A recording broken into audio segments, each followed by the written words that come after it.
Welcome everyone. This is the Predictive Playbook for June the 30th, 2021, and this is an exciting edition of it because we get to talk about the tough guys in professional sports, and that would be the National Hockey League. We are now in game 2 of the Stanley Cup Finals. First game did not go too well for the Canadiens, but Tampa Bay fans are acting like, boy, that was what we expected. This game is tonight at 8 o'clock p.m. on NBC Sportsnet. Tampa Bay is a whopping minus 210 favorite. They're over 6-1 to win the Cup. And I'm beginning to wonder whether the Canadiens have just run out of luck. But I have two of the smartest guys on the planet from Wager Talk, in Andrew McInnis and Carmine Bianco, to answer all our questions and find out who to bet on tonight. And that's really what matters. So welcome to the show, guys. How are your weeks going?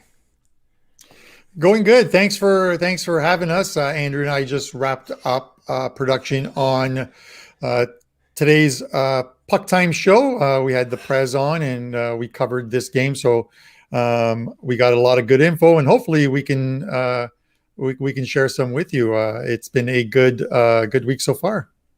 Thanks a lot for having us, John. Yeah, Andrew, I hear you have a travel plans coming up, I think, for this series. Is that right? I do. I really was just thinking about when it was going to be. It was always when, not if. And I'm going to be there for game 4 in Montreal. I've kind of been saying whether I'm inside the building or outside the building is still to be determined. But I just really wanted to be a part of the atmosphere. I wanted to be a part of the city. And I am driving. It is a 9.5-hour drive for me from where I am here on the far East Coast. And, you know, John, everybody always gives me the jab, the being Montreal Canadiens fan, that we've had so many cups and they've won so much. Well, not in my lifetime. This is the first time they've been here in my lifetime. So I had to make the trip and go and see them and cheer them on. And, you know, I don't bet with my heart, but I cheer them on with my heart. So I'm looking forward to the game and just getting over to Montreal. I'm pretty jealous. You're jealous, Carmine? Yeah, I'm jealous.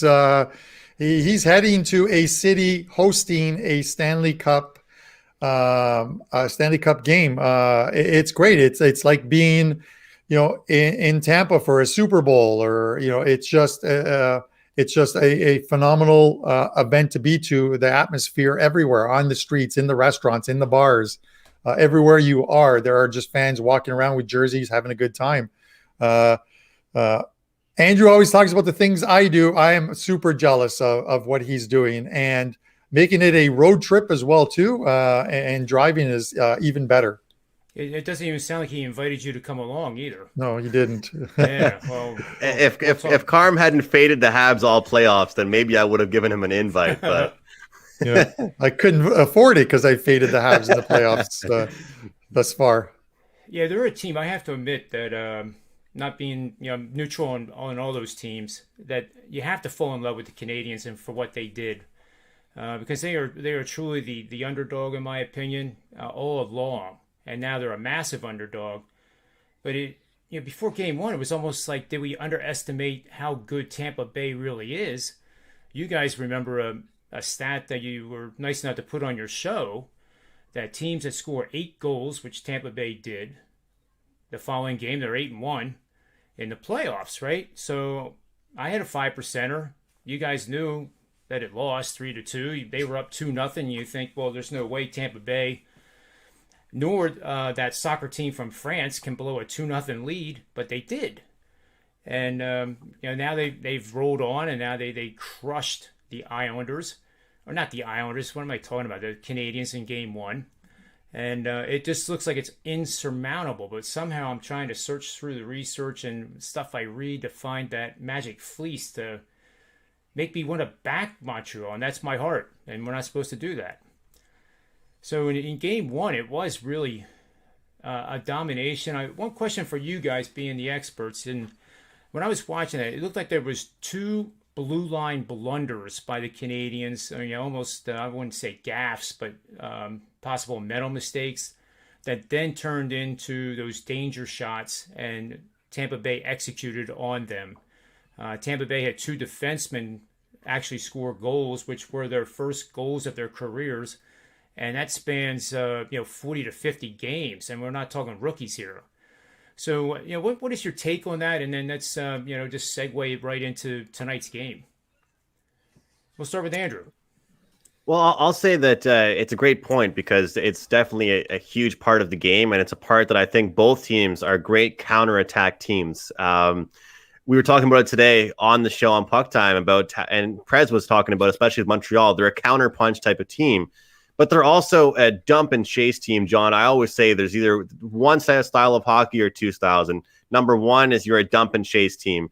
You get past that red line, you dump it in deep, and you try and use your physicality and your skill to gather possession behind the net of your opposition. But with the Montreal Canadiens, they kind of escaped their identity. They were caught carrying the puck in, holding the puck for far too long. And it was also a matchup problem. A lot of people don't know that watch hockey or bet on hockey, but when you're playing at home, your coach gets the last change, which means he gets to decide which players of his are going to go up against which players of the other team.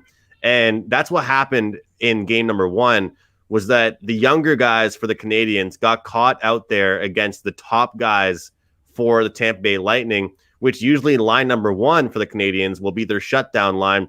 They don't score many goals, but they're great defensively as forwards. And when I look at this team now and look at those matchups, you realize that when they are out there, the younger guys, especially the line number two, against the top guys for Tampa Bay, they can't afford to be holding the puck and being a little bit too fancy with it around the blue line, even if they're in the offensive end, because one turnover and you're going the other way. And that's one thing that they've done well in this playoffs, is not allow too many odd man rushes the other way. And in game number one, they definitely did that. I'll say this, John, I think that as much as I think I'm a situational handicapper, you look at that spot and you look at it and you can think that these guys are professional athletes. Everybody gets nervous from the drop of the puck from the pregame. Guys were tripping over pucks. They were, hitting their goaltender in the head in the warm-up. Things didn't really look right for the Canadiens. And it's probably because, like you said, they've been an underdog story, and maybe, just maybe, it kind of got to them a little bit. Even as a Montreal fan, I can kind of speak that their celebration might have been a little bit excessive for winning that the Western Conference, which is kind of funny to say, but I'd expect a different game here in game two, but they were definitely not themselves in game one. They actually had a guy in practice hit a teammate in the head with a puck. In warm-up, Carey Price got hit, like it's between like his shoulder and his head, and it's a big thing in hockey warm-ups. I know a few goalies, a couple of close friends of mine, and warm-up, you want to take some decent shots, but you don't really bring the heat in warm-up. It's warm-up for a reason. Well, I think your point's a good one too, because in comparing it to like the NFL, I've had conversations, sitting at a bar and somebody says, well, the NFL guys are the toughest. Well, first of all, the NHL sometimes plays 4 games in a week. And second of all, the coaches have to manage 3 and 4 lines. It's not like an NFL coach just, plugging and playing on the offensive line and defensive line, which would be basically 2.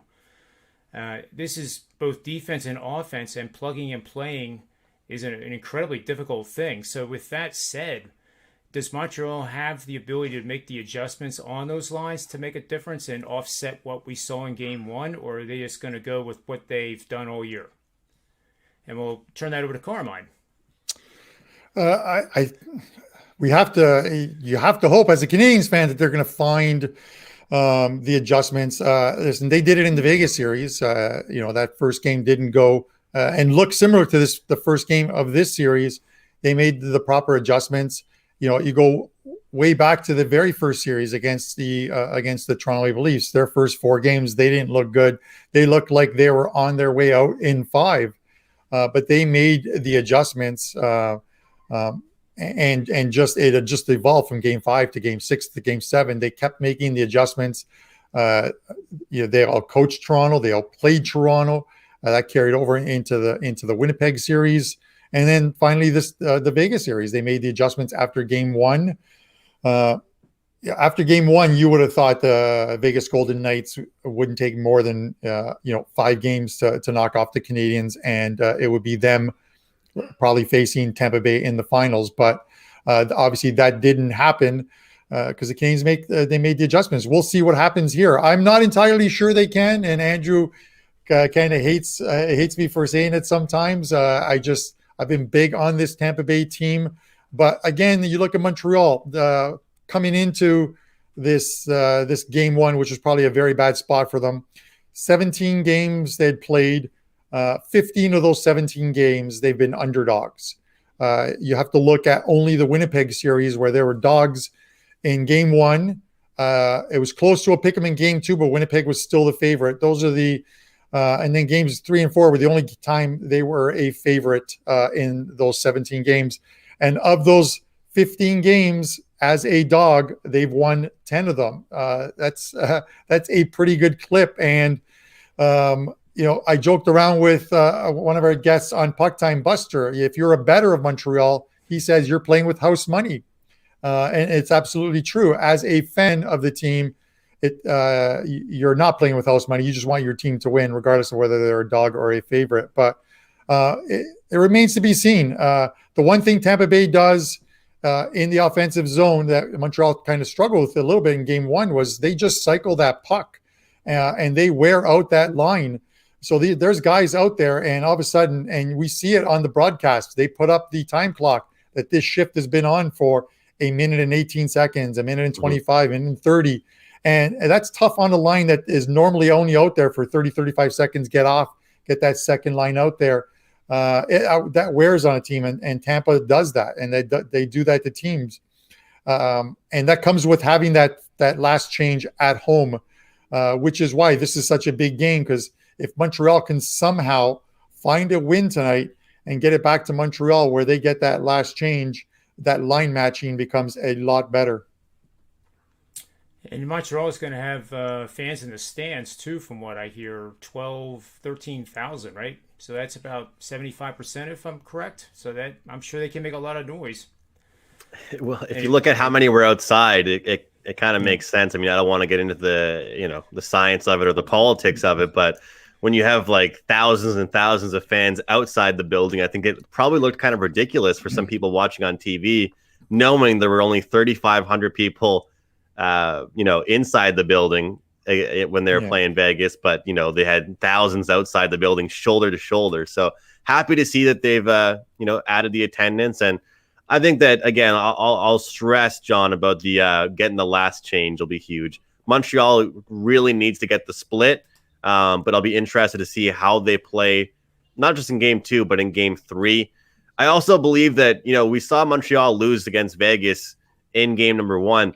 I'm a huge believer, and I've been saying this a lot on Puck Time lately, so I hate to sound like a broken record, but I'm a huge believer, John, that in the NHL, it's actually far different than the NBA, where I don't really care about the final score in the playoffs. I just care about the W's and the L's. And I look at the dangerous scoring opportunities and the Corsi numbers, but when you look at it, I think the Montreal Canadiens, when they score the first goal, first of all, they're a whole different team. If they score 2 goals, I'm pretty sure they've won every game in the playoffs. They've scored 2 goals. I know for a fact it's 3 goals. They have done a lot of work on their defensive side of things, then turning it into offense. I'm just very curious how they can match up against Tampa Bay. And I think this game is won and lost in the bottom 6, the battle of the bottom 2 lines. Everybody wants to talk about Braden Point, Nikita Kucherov, and Stamkos and those guys. But to me, this game will be won and decided between how the 3rd and 4th lines play of these games. Because I feel like tonight we might see a wash with the top 2 lines. And the game will be, which 3rd or 4th line will score some goals and dominate possession. I like it. And this is a question for both of you, actually. And you don't have to both answer, but it seemed to me in the game 1 that it was almost intentional that the Lightning were setting up a lot of guys in front of the goal to screen carry, and he didn't seem to see anything really coming directly at him, and a lot of those goals were deflections off of bodies, ice skates, whatever they could get in front of him. And do you think that was intentional, or was that just a normal way that Tampa Bay plays? I'll go first on this one. I think it's absolutely intentional. I think if you watch enough of the game film, and they do, heading into game 1, you see what made Montreal successful. I've talked about it on the Puck Time shows. keeping opponent shots to the outside faceoff circles, the blue line. Give Carey Price, collapsing in. Give Carey Price every chance to see that puck and get that rebound if he allows one. And it's successful for him. He's such a good goalie that if he's not giving up a rebound and you're giving him a chance to make that save, he is making the save. Tampa Bay, again, cycle the puck. You get guys coming through the neutrals, coming through that zone in front of them. They call it the bumper zone, and getting sticks down, get deflections, make it uncomfortable for him. That's something I thought Vegas would do in that series. And from game 2 on, Montreal made sure they didn't. And that's what comes with the adjustments and why Montreal has been successful in the playoffs. It's worked for them. They've done a great job of it. Whether it happens tonight or not, we're going to see. But if he can't see the puck and you can get deflections on it, they're going to get goals. You can't blame the goalie on them. At times you can't blame the goalie. We talk about puck luck. Those deflections, they go in. It's part of the game. But Tampa was able to take advantage of that in game 1. Can they do it in game 2? We're going to have to see. I would love to say yes, they are going to, but as we know, the playoffs thus far have been as unpredictable as possible. People had Montreal heading into their offseason and eliminated 3+ weeks ago, and here they are in game 2 of the Stanley Cup Finals. And I love it that 15 to 17 times they've been a dog, and that's got to have the public betting the daylights out of Tampa Bay. So I would think the value is on Montreal. But before we get to that part, let's start focusing on the betting lines, where we have minus 210 right now for Tampa Bay, and I think personally that's probably going to go higher throughout the day. And that also implies that when we go to Montreal is probably going to be a plus 140, 150 dog. And you can definitely tell me if I'm wrong on that, but that's just kind of a guess. In terms of the total, I have this little betting system here that's pretty good over the years.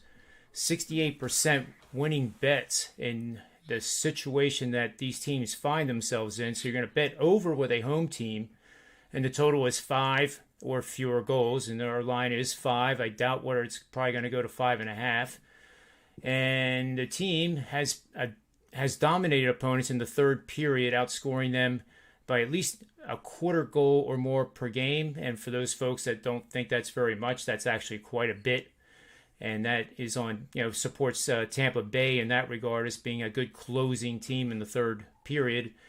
And the other condition here is that the game is being played after the 41st game of the regular season, including the playoffs. And this is spanning the past 15 seasons, 82-40 to the over, 68% winning bets. I think if I can get good vig on the over 5, I'm leaning this way. So I want you guys either to talk me off the cliff of doing this and reasons why to do the under, or maybe I'll just go with the over tonight.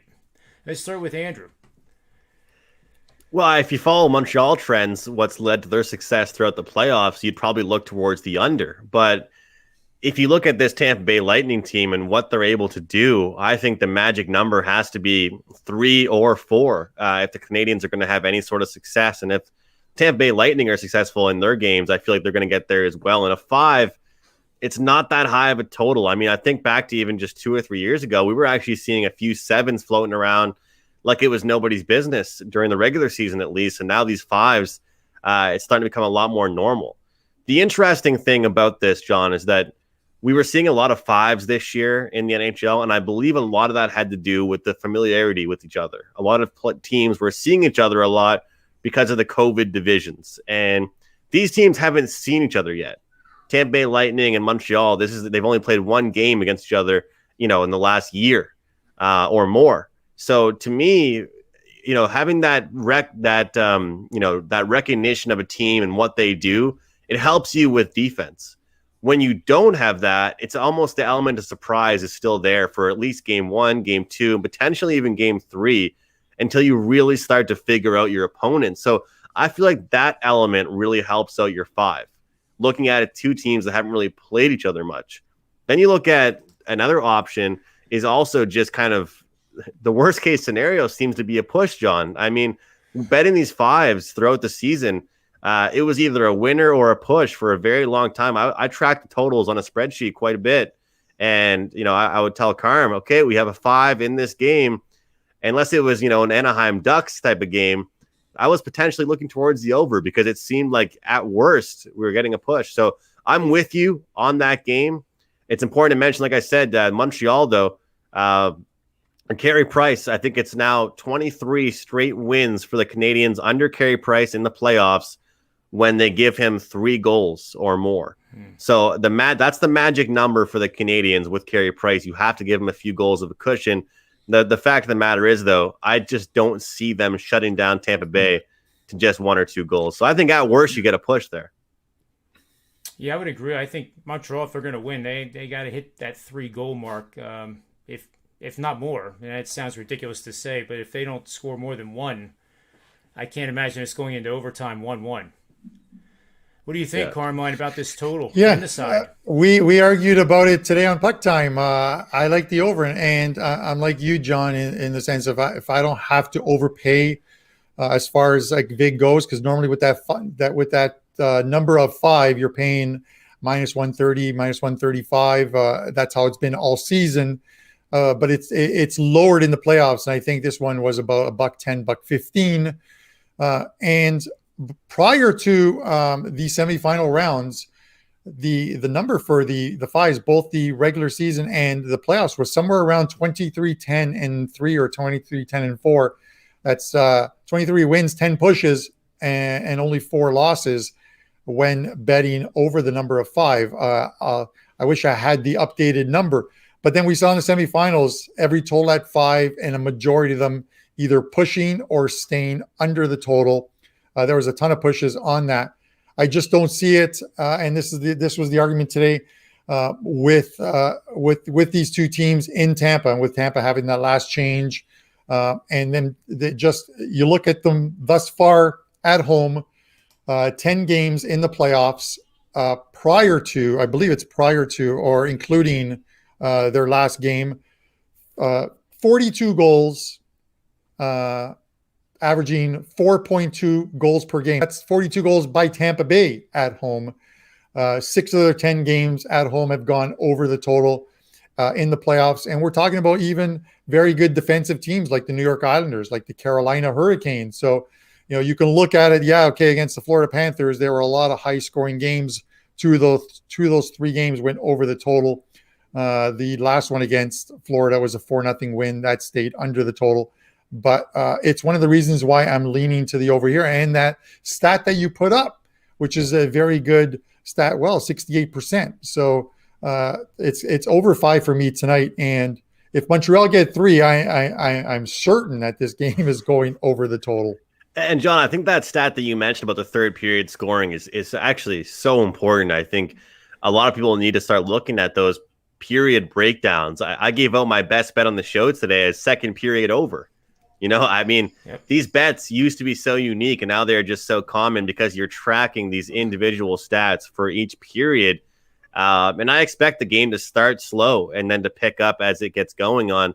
And I believe that looking at those third period stats, it goes to show Tampa Bay isn't really a take their foot off the gas pedal type of team. And your stat really proves that. Well, thanks for the compliment. We got to appreciate the database too. But the thing that blows my mind, guys, and I saved this intentionally for last, because I play a lot of baseball. I've coached a lot of baseball. I know a lot about the lines. And here we have a puck line that I had to do a triple take on because Tampa Bay is minus 210 on the money line. Yet, what I'm seeing on wagertalk.com/odds, if you want to lay minus 1.5 goals, which is expecting Tampa Bay to win by 2 or more, you're getting plus money, like plus 125. And I initially thought if that is a correct line, then the public would be just absolutely all over that. Because, how in the world is Tampa Bay not going to win by 2 or more goals after what we saw in game 1? I'm trying to feast on that recency bias that the public does, feed on. So is there any value with the run line, or is one better than the other? I'll jump in real quick, Carm, because I was talking about this Yeah, earlier go ahead. on Puck Time, and you know, just thinking about it even more, I've kind of changed my opinion, even from just the 45 minutes ago we were on a different show, Carm, because you know, I actually think that if Tampa Bay wins this game, they win it by a margin. If Canadiens win this game, it's going to be a slim victory. I don't think they're going to blow Tampa Bay Lightning out. And so the funny thing is, John, I was talking about the other way where it's plus 1.5 around like minus 140 for the Canadiens. And I always say that I am the kind of person that doesn't really agree with betting plus 1.5s in baseball or hockey, because you're going to get better odds with the money line. And if you lose the game, you're not losing the vig. But I 100%, I think that if you're going to back Tampa Bay, you should back the minus 1.5. You're going to get much better odds. And they've proven that, like you said, with those third period goals, they do not take their foot off the gas pedal. And that really helps you, because some teams will get a lead and they'll protect it. Now, if you're betting the Montreal Canadiens, looking at that price, Lawrence had a great point on the show today, and I want to reiterate it. As much as we always can bet the -1 by putting a half bet on the puck line and half bet on the money line, might be a good call. Look at the +1, half bet on the puck line the other way, and half bet on the money line as a dog. So I think Montreal could keep it close, but it's kind of some reassurance and some insurance on your bet. But maybe look at the Montreal money line, because it is great plus price. But in case the game does fall between one, then you're getting a push on your wager. Yeah, that's great stuff, Andrew. That really makes it clear. Carmine, any further thoughts on this? Yeah, the puck line, I just tend to, with so many games that have been close, I tend to avoid them. An option that I used a lot during the regular season and have used in the playoffs is the regulation time bet, where you can take a team, if you're taking a favorite, you can take that favorite in regulation time and avoid the juice. So someone like Tampa right now, who's minus 120, is about who's minus 200, 210. You can pay about $1.20 for them to win in regulation time. Now, we've talked on Puck Time about, because we had comments from people that regulation time bets are absolute killers with so many overtime games. Well, here's the thing: is at one point during the playoffs, because I've been tracking this, there were 30 games that went to overtime. And we're talking with teams that were minus 200 favorites. If you're losing 23 of those games, that team lost in overtime. You're losing about, if we're looking at numbers, $4,600 on a minus $200 bet. You're winning 7 and you're only making 100. You're losing about $3,900. Those same 30 games, you would have lost them all in regulation time, but at about $1.20. So marginally, you're making a profit in not losing as much as you would have had you laid that minus 210 or 220 in some cases, because some books, and we're seeing it all throughout the playoffs, they are juicing the teams in order to balance the books, and that's why you're not going to see Tampa Bay at a low price. And not to go off on a tangent, John, but to your point earlier, which is a very good point, if Tampa Bay wins this game in Game 3 in Montreal, they're going to be about $1.70.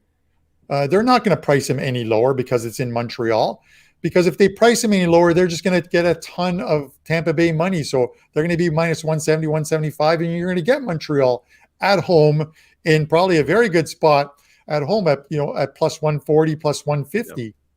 What about you, John? Are you a run line guy in baseball, or ever bet it in hockey? Are you someone to look? I know Steve Merrill always talks about certain teams that you can't bet them on the money line. They always, if they're going to win by a couple runs. Yeah, that's a great question. Just recently, I think it was 2 days ago, we saw the Baltimore Orioles, who are arguably the worst team in baseball, not named Arizona, minus 320 against Zach Greinke and the Houston Astros, and they won. So don't think for a second that the Canadiens are not in this game tonight, because they're only 210. The Orioles were 330, I think, when the game finally went off. So the one thing I have learned with my databases is that, and I'll put it onto this game, and if you like Tampa Bay quite a bit, and you're a little hesitant to lay all that wood in minus 210 or whatever the number is, you can bet 50% pre-flop, in other words, before the game starts, and then hope that Montreal scores first. because if you're convinced before the game that you're gonna, they're gonna win no matter what happens in the first period, you're gonna be able to get Tampa Bay at a much, much cheaper price, and probably cheaper than I've ever seen in baseball. So I've done it with the Dodgers. They're notoriously, they can be 250, and if inexplicably they go down 2-0, but then they win 7-3. But in the process, you go from a -210 favorite pre-flop 50%, you get to add another 50% or 25 each at lower numbers. Yankees last night. Yeah, yep, great point there. Because Ohtani with the big homer, and then I love that you used a poker reference, pre-flop and post-flop, and it is very good because Andrew, throughout the playoff season, has talked about the advantages to in-game betting, and he's been making money doing it, and we're seeing it. And John, to your point, it's absolutely true. In that game, if you're on Tampa early, even if you're on the puck line, let's say, the minute Montreal scores, you're getting a better price on Tampa Bay, or vice versa. You can be on a price with Tampa Bay. They get up a goal or they score early. You're going to get a much better money line price. If Tampa Bay scores the first goal tonight, Montreal is going to be probably about plus 250 to plus 300. Andrew might want to elaborate on that in game, and that's early in the first period. Yeah, Andrew, I want to hear more about what you do in game.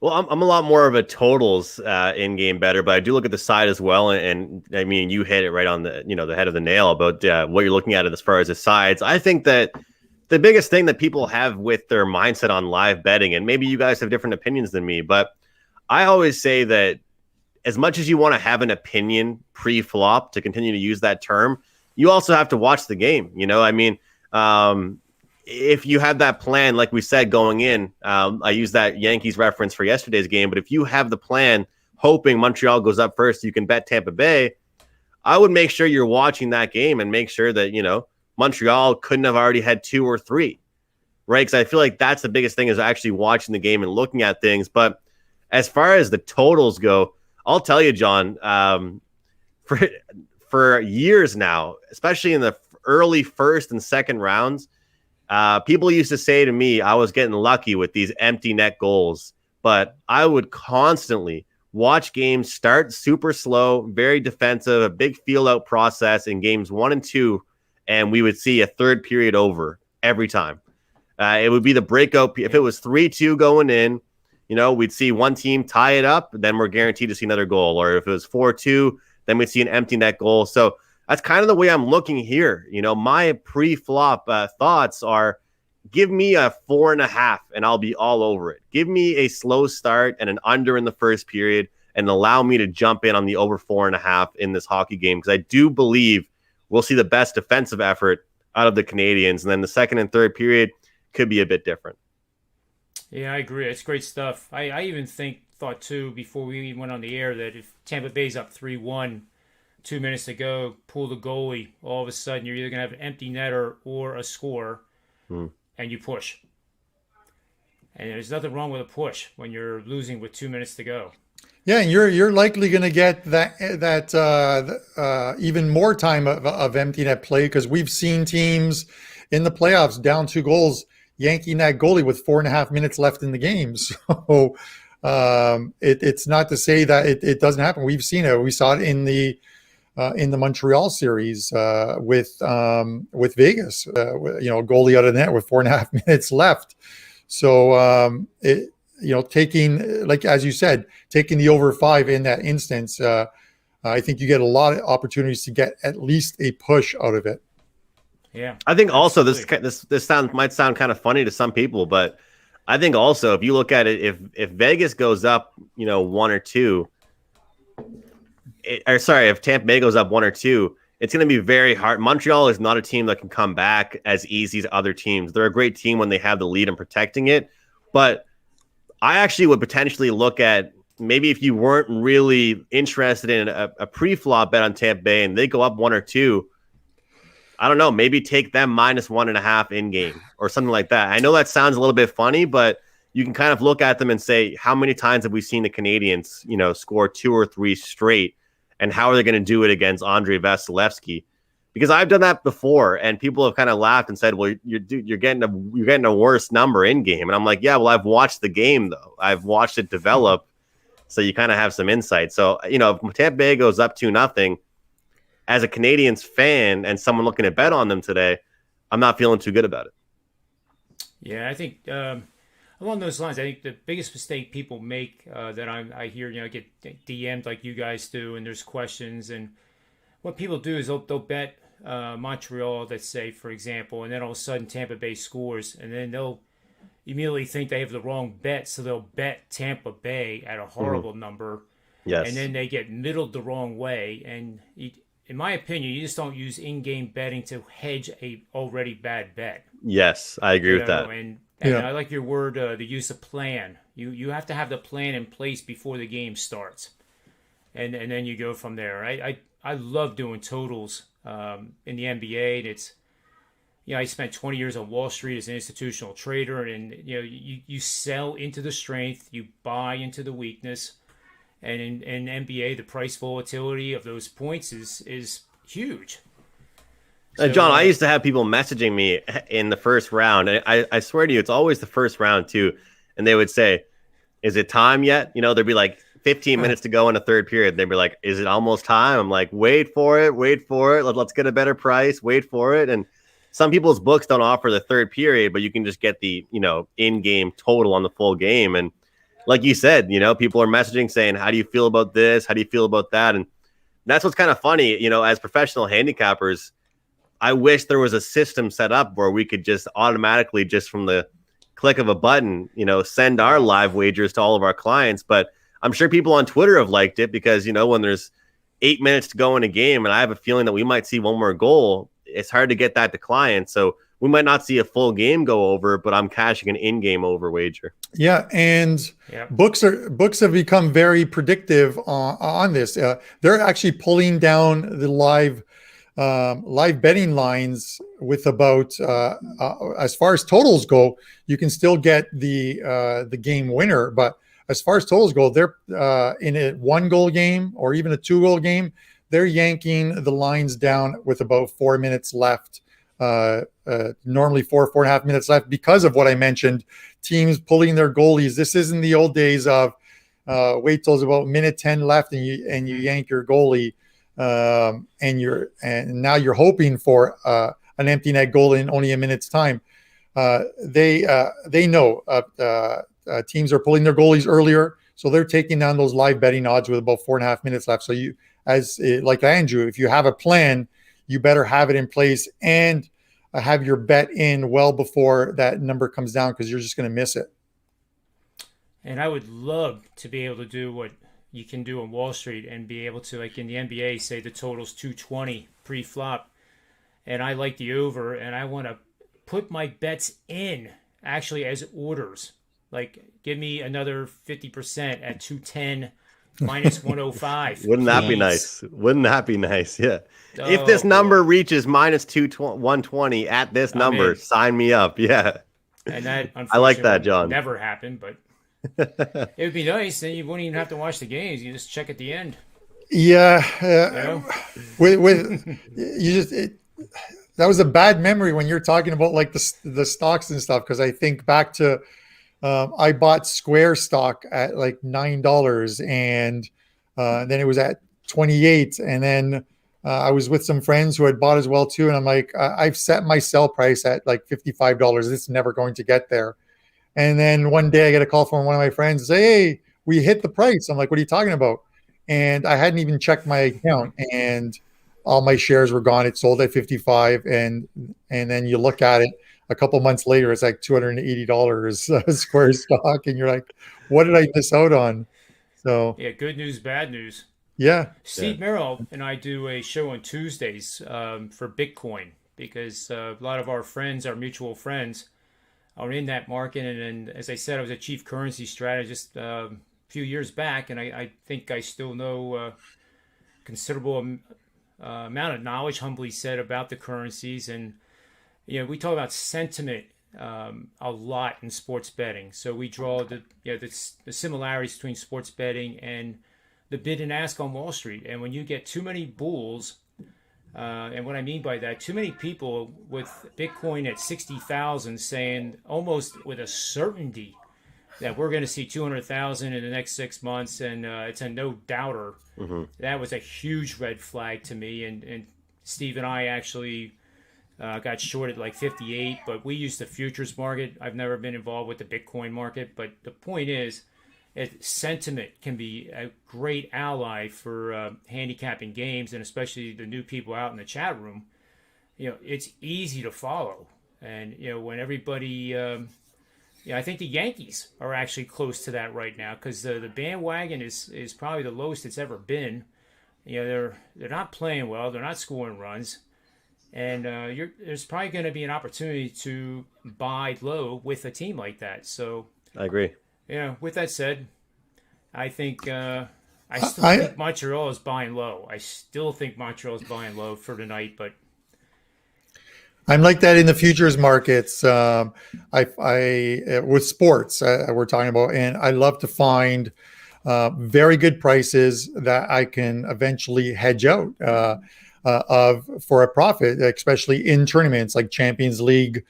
At the beginning of the knockout stages, I took Chelsea at 16-1 and gave them to my clients, and Chelsea went on to win the Champions League. I gave my clients some alternatives if they wanted to hedge out, but I truly thought and told them that they would win the Champions League title, and at 16-1 they did. And for the upcoming Euros, for the Euros that are going on right now, same thing. During the group stages, I gave out, and I posted on Twitter with a video and explained why taking Denmark, at 50, anywhere from 50-1 to 90-1, they were available, and I reasoned why, and they're now down to the final 8 teams in the quarterfinals, favored to move on to the semifinals, and anyone holding a 90-1 ticket has got to be pretty happy. I would think. And we did have intentions, folks, to talk about the Euros. So I guess with our final thoughts, final best bets for the show, we can go around the table here, and we'll start with Andrew and any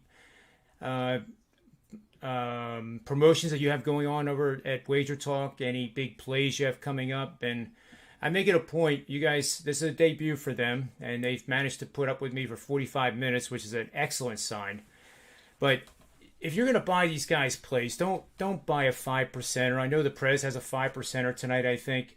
And if you've never bought a play from Wager Talk or from the Prez or from Andrew or Carmine or even myself, consider the subscription, because what will happen is that the 5%ers are great plays. Over time, they will win more times than they lose. But in any given night, we have seen France soccer team. We have seen the Baltimore Orioles knock off the Houston Astros. And that doesn't mean that the guy's an idiot and he's dumb and doesn't know what he's doing. It's just that the betting gods were against us, and we move on to the next day. So you can actually save money by getting these longer-term subscriptions. So 30, 60, 90, full season. You have football coming up. And give that some consideration, because you're investing in yourself to allow these guys to start working for you. So with that said, I'll turn it over to Andrew. I couldn't agree more. I'm definitely a longer term type of guy. I always recommend at least those 3-day passes or the 7-day passes at the minimum. But having said that, I do actually have a 5% play tonight, John. It's in the NBA. It's my very first 5% play of the playoffs. I've been very low volume in the NBA as it's been very competitive, quite hard to read. But looking forward to jumping in today with my first 5% play of the playoffs. So looking forward to that. Best bet for you, I think we'll just ride the over together. You have that outstanding trend that you have showed us. And, I'm a Montreal fan, and I actually do believe they have a shot tonight. But having said that, again, I don't think that they'll be successful in this series if they can't put up at least 3 goals. 3-4 goals. They are not, we saw Tampa Bay compete in lower scoring games against the Islanders. And I'm not denying that Montreal is a great defensive team, because I think they are with a world-class goaltender. But I just know how great Tampa Bay is offensively, and I don't think they're going to limit themselves to 1 or 2 I think at worst, with your 5 here, we're getting at least a push. I love it. I love it that you're with me. It makes me want to go to the window now. And Let's do Carmine, it. you can be the anchor for the show before we sign off. Man, I can't believe Andrew stole my overplay on the game there. But I do love the over, as I talked about on Puck Time today. 3 for 3. I usually will put out a player prop. Andrew's usually the player prop guy. I'm going to take Braden Point to score a goal as well, too, at plus 125. But my main play is on the over in tonight's game. And John, yes, to echo your thoughts on the subscription, I'm a big believer in that. And, I put out a promo on Twitter at Wager Talk CB50, which is that's a coupon code to get $50 off a 7-day all access. That's normally $119. You get it for $69. So you're getting basically 7 days of plays, $10 a play. And I do have a 5% play up for Friday, but a ton of cards are already loaded at Wager Talk, including tonight's game. And yeah, listen, the 5% plays do lose. This is, you're better to rate someone over all their plays than one play. And I remember back to the EPL season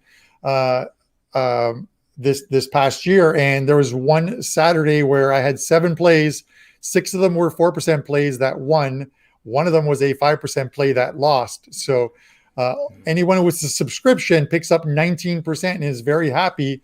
Anyone who picked up the one play looking for sort of like the magic blue pill, unfortunately ended up with the loser. So I think it's better to grade someone over every single play that they release. So that's a great deal. That's over at wagertalk.com right now. What about you, John? Awesome. What do you have up today? We got to give you some spotlight. You're hosting the show. You did a great job. You guys probably had the rumor that I'm terrible at promoting myself. But what Sportsmemo is doing is it's $1,200 for college football in the NFL. They're giving you 60% off till Sunday midnight. After that, it goes down to 50% the following week, and then so on and so forth. But the reason you want to buy it is football, and I would say the NBA are my wheelhouse. I was 65.8% in the NFL last year. That was good for number one at Sportsmemo, and 73% the last 35 college football and NFL plays. It was quite the finish. It was quite the year. I don't know what else to say. I think it's a great deal. You can get it for $480 for both sports, college football and NFL, regular seasons. And I want you to go buy it. How did I do on that? You deserve it. That was very good. Very good. The results speak for themselves. Yeah, I started at Wager Talk in like 2015, I think it was, somewhere around there. And I think my advertising is still just as bad. If you, it's hard. It's just I need a Tony Finn type of vocabulary. The man is unbelievable with this kind of stuff. So it is what it is. I think right. Tony has a word of the day every day. Yes. He learns a new. Maybe it's 10 words of the day. He's. Well, 8 of them come from Manny's Pub, which airs at 4 o'clock every day. And I'm telling you the truth. Steve Merrill and I, from that show, have come up with some of the financial terms like short squeeze. And we asked Tony, we know you don't know what it means, but what do you think it means? And of course, it's hysterical. And some of the, the financial terms are, exactly what we want him to start thinking. And it's pretty funny. Yeah. And he was quizzing me on Latin on the one show, and that was a big mistake. I think I shocked him on that one. I'm old enough that I had 5 years of Latin a long time ago in high school and college. So, dead language doesn't do anything, but there you go. But guys, thanks for being on the show. I look forward to the next time. If you can ever attend the Manny's Pub show at 4 o'clock, it's always a blast, especially when Joe D'Amico is on. He's on tomorrow, and if you want to hear promotional expertise at its finest, it's worth the price of admission. So sounds good, John. Thank you. You bet. So for Carmine, Andrew, myself, Predictive Playbook, sportsmemo.com, and wagertalk.com, may all the wins be yours.